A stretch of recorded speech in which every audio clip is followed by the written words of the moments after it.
What's up YouTube, Nick Heber here, and I'm making a quick video on what I got at my coin shop yesterday. So what I did was I walked in there and they had a bunch of almost uncirculated dimes, quarters, and half dollars. And I asked the guy, I'm like, do you have any circulated ones? And he's like, you mean chunk silver? I'm like, yeah.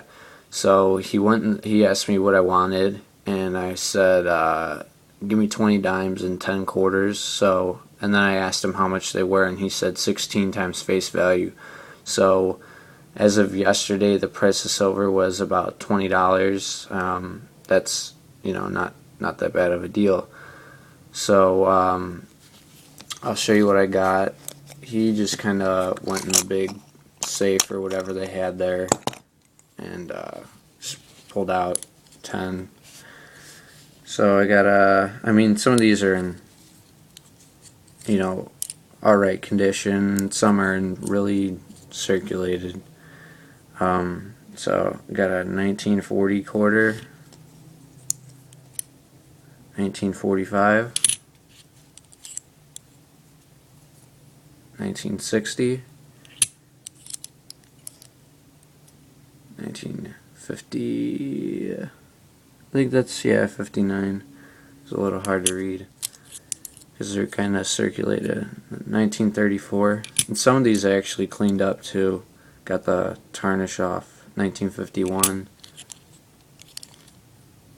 1962, and then this was the one thing that bothered me a little bit, but because I actually asked the guy, I'm like, can you read the dates on all of them? And he said, yeah.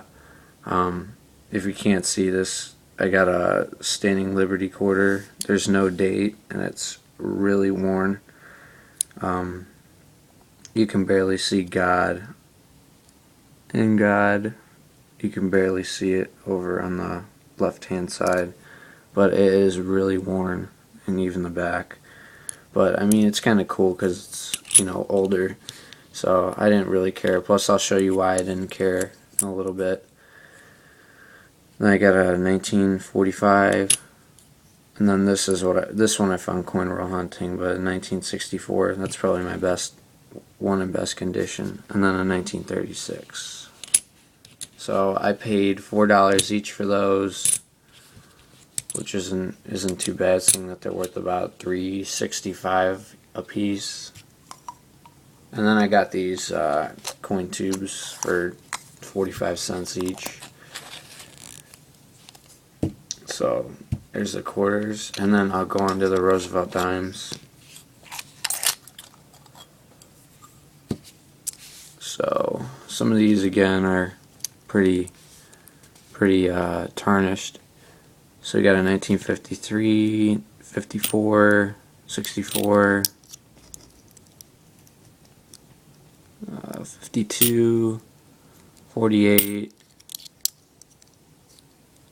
63, 57, 54, 59, 54, 64, 64, 64, and a 60. So those I paid $1.60 each for, which again aren't too bad. And what I'll try and do is I'll try and fill all these tubes. I know it'll take me a while, but I definitely will go back there. But I'll fill that with Roosevelt dimes, and then here's the Mercury dimes I got. These actually were in better condition than some of the Roosevelt dimes. So we got a 1945, 37, 1917, 1927, 1941, 1941, this one's a little worn, 1934, this one's in good shape, 1944, and then this one that's really worn, 1923. I paid $1.60 for those two, and then my last thing that I have is I got a Barber dime in there too. I was really surprised. It was really tarnished, and I cleaned it up, so it looks a little better now. I got a 1914 Barber dime. If you look at the back, on the bottom, right at the bottom there, it's an S Mint from San Francisco. So, I mean, I got this for $1.60, and it's not terribly worn either. So, I thought that was pretty nice. That's why I didn't care about the